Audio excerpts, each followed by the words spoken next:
과감하게 예측하겠습니다. 승. 축구 쌍공. 자, 이제 제 얘기해도 되겠습니까? 네네, 말씀하세요. 예, 지난 주말 K리그 11라운드 경기들이 진행됐는데요. 지난 주말 같은 경우에는 7월 10일 금요일에 부산과 서울의 경기가 있었기 때문에 저희가 승부패를 맞춰보살 코너를 또 진행을 했었죠. 요즘 저도 제가 무서울 정도입니다. 제가 무려 결과의 스코어까지 또 정확히 맞추었다는 사실을 또 전해드리면서 문을 열어볼까 하는데. 개인적으로는 좀 부럽네요. 왜냐면 저 지금 굉장히 틀리고 있거든요. 그래서 이게 사실 이제 강재원 아나운서고 저는 이제 어찌 됐건 직함이 이제 해설위원이다 보니까 제가 조금 더 승률이 좋아야 되는데 이게 떨어지고 있다는 점은 사실 뭐 방송의 재미를 위해서 제가 컨셉을 잡는 것도 있지만 그랬어요? 저는 그렇게 생각합니다. 개인적으로. 그래요? 네네네. 금시초문인데? 그러니까 금시초문일 수 있죠. 네. 왜냐면 저 혼자 속으로 생각을 했으니까. 그래요? 네. 부산 서울 경기를 2대0으로 부산이 홈그라운드에서 승리를 거두었는데 제가 이 스코어까지 정확히 맞추면서 현재 승무패를 맞춰보살 1위를 달리고 있다라는 아주 그 반짝반짝한 이슈를 전해드립니다. 저희가 지금 3승, 2승, 2승이죠? 예, 그렇죠. 맞습니다. 3점, 2점, 2점. 제가 사실 이 초기에는 꼴찌였거든요. 또 이런 그 역전승의 짜릿함이 있는 거죠. 이게 바로 스포츠라는 것이죠. 자, 돌아오는 주말 K리그 12라운드 경기들이 기다리고 있습니다. 7월 18일 토요일에 부산과 광주, 상주와 대구, 그리고 서울과 포항이 승부를 벌이게 되는데요. 자, 이 세 경기, 토요일 경기 중에서는 어떤 경기 골라보면 재밌을까요? 이 중에서는 상주와 대구. K리그1에서 잘 나가고 있는 두 팀 간의 경기를 제가 또 준비를 해봤습니다. 상주가 강등이 확정이 됐기 때문에 과연 이 팀이 어느 정도의 동기부여를 할 수 있을까가 관건이었는데 오히려 김태환 감독이 행복축구로 이것을 또 승화를 시키면서 선수들이 오히려 하고 싶은 거를 다 하게 놔두는 그런 축구가 나오면서 명장이에요. 그러니까요. 오히려 팀 성적이 지금 3위까지 올라갔습니다. 현재까지 11경기에서 6승 3무 2패 12골 넣고 11골을 먹었습니다. 득실차는 1골 플러스고요. 승점이 21점, 21점입니다. 정말 그 올 시즌 강등이 확정된 팀이 맞는지 그렇죠. 약간 의심스럽습니다. 그리고 대구 역시 5승 3무 2패에 22골 넣고 14골을 실점을 하면서 플러스 8 득실차 그리고 승점은 19점, 19점을 기록을 하고 있었는데 사실 지난 라운드의 결과는 두 팀 모두 그렇게 만족스럽진 않았습니다. 대구는 그렇게 울산에게 3대1, 1대3으로 이렇게 패하고 말았고 상주 같은 경우에는 막판에 경기 종료 직전에 지현학 선수에게 골을 허용을 하면서 1대1 무승부를 거두게 됐습니다. 그래도 이 두 팀의 컨디션이 좋다는 것은 뭐 누구나 부정을 할 수가 없는 사실인 것 같습니다. 일단 이 두 팀들이 잘 하고는 있는데 내용은 사실 조금 다릅니다. 상주가 최근 5경기에서 4승 1무를 거두고 있는데 1대0으로 이긴 경기가 무려 4차례였습니다. 그리고 1대1 무승부가 한 차례니까 5골 넣고 딱 실점은 1점. 올 시즌 전체를 봐도 승리를 전체적으로 짜내는 모습인데 상주 11경기 중에서 2실점 이상 경기가 딱 2경기밖에 없습니다. 그만큼 수비가 정말로 안정돼 있다. 이렇게 볼 수가 있을 것 같고 1대0 승리가 5경기입니다. 그러니까 이 팀이 뭐 골은 그렇게 많이 넣지 못해도 딱 한 골 넣고 지킬 수 있는 능력이 있다라는 거죠. 지난 시즌에 K리그 이런 팀이 딱 하나 있었죠. 성남. 네. 완전히 팀 컬러가 같다고 보기에는 저는 좀 무리가 있다고 맞아요. 생각을 합니다만 어느 정도 결과에 대한 궤는 같이 하고 있는 두 팀이 되겠습니다. 그냥 보면 수비적인 실리 축구를 하는 팀이 아닌가라고 생각을 할 수 있는데 사실 상주는 그런 팀은 그런 아니죠. 팀은 아니죠. 네. 그리고 대구 같은 경우에는 최근에 3승 1무 1패 5경기 동안 거두면서 2골 이상 넣었던 경기가 4차례 그리고 무실점은 단 한 차례도 없었습니다. 많이 넣고 많이 먹었습니다. 그 예전에 조 본프레르 감독이 그런 얘기했죠. 3골을 먹으면은 4골을 넣으면 된다. 유럽에 이런 축구하는 팀이 또 있습니다. 아탈란타라고. 남자의 팀이에요. 정말 화끈한 이제 공격력을 보여주는 팀인데 대구가 약간 이런 비슷한 전철을 밟고 가고 있지 않나. 잘 하고는 있는데 결과물은 다른 이 두 팀 간의 대결이 되겠습니다.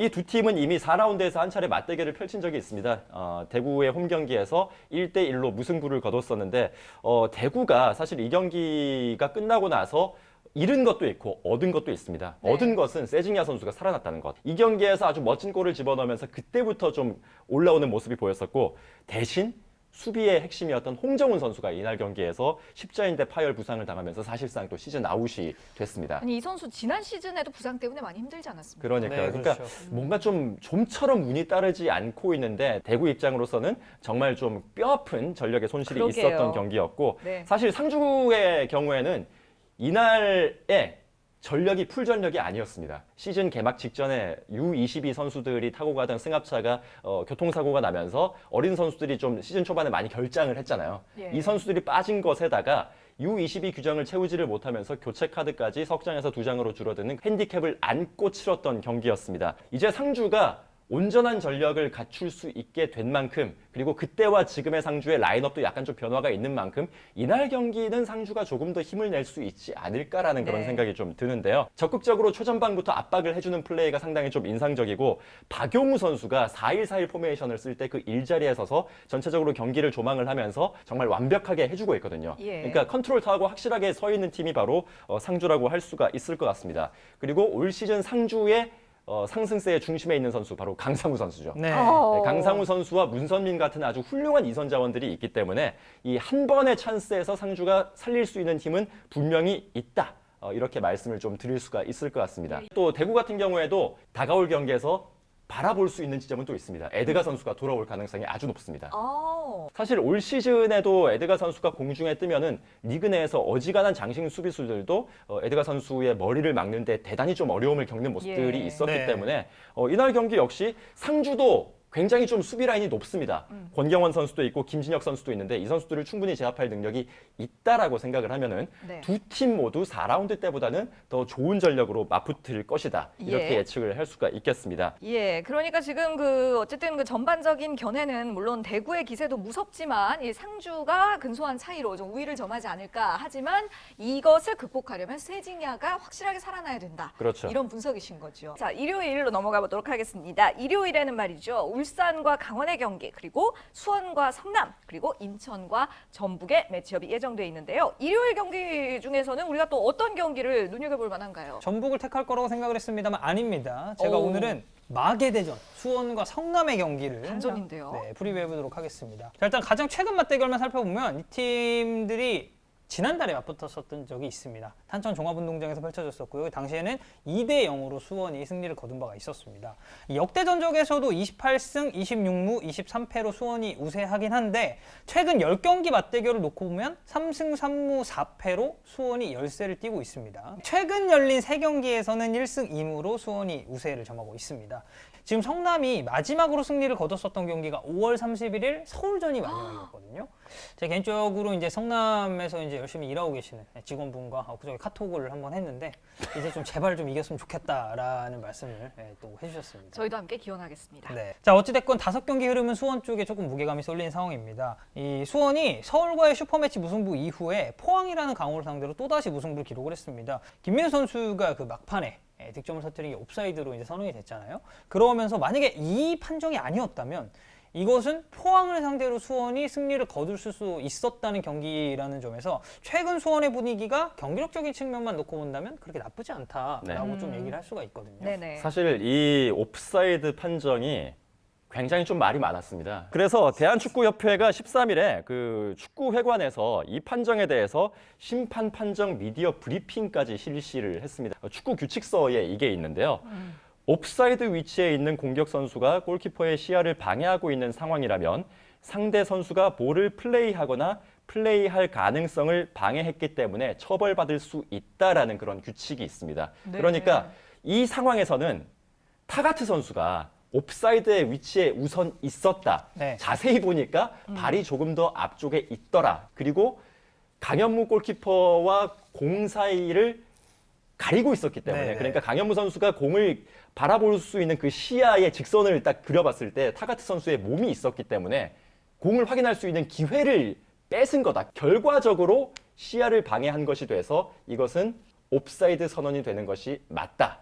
그러니까 중요한 것은 다시 한번 말씀드리는데 대한축구협회에서의 설명은 플레이의 고의성, 의도성이 아니라 그 위치에 있었던 그 결과라는 거죠. 뭐 수원 팬들 입장에서는 그래도 이제 좀 아쉬운 판정이라고밖에 볼 수가 없겠고 그렇죠. 이날 경기에서 살짝 제가 좀 인상 깊게 본 건 일단 명준재 선수와 구대영 선수가 상당히 기대 이상의 폼을 보였고 네. 헨리 선수는 뭐 여전히 잘하고 조성진 선수까지도 상당히 괜찮은 폼을 보였습니다. 예. 이 안토니스 선수와 고승범 라인이 이제 중원 싸움을 하게 됐는데 그러니까 고승범 선수가 위쪽으로 전진해서 상대 중원과의 싸움을 걸어주는 역할을 굉장히 잘한다고 봤을 때 이종성 선수가 지금 해온 것처럼 밑지역에서 얼마만큼 커버를 잘해주느냐가 저는 상당히 중요하다고 생각이 좀 되고요. 네. 김건희, 김민우, 박상혁 그리고 타가트까지 이 공간을 향해서 침투해 들어가는 선수들의 결정력이라든지 마무리 능력도 상당히 좀 눈여겨보시면 재밌을 것 같습니다.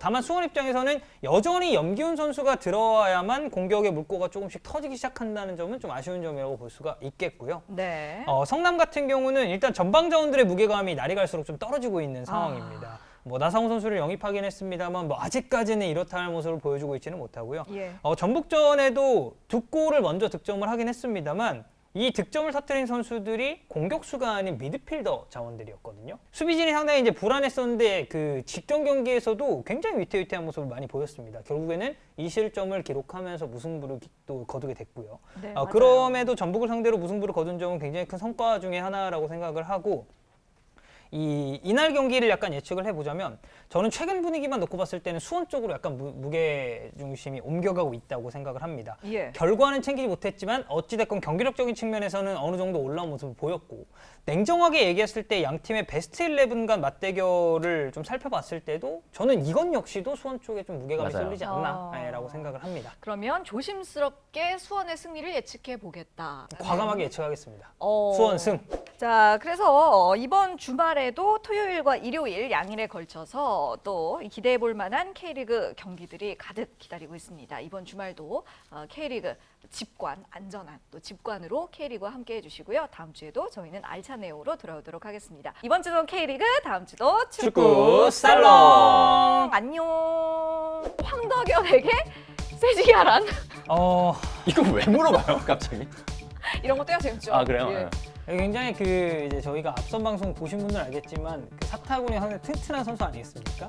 제 인생 롤모델이 아닌가 싶습니다. 이런 대답을 원하셨던 거 아닌가요? 왜 이렇게 좋아해? 아니 웃기잖아요.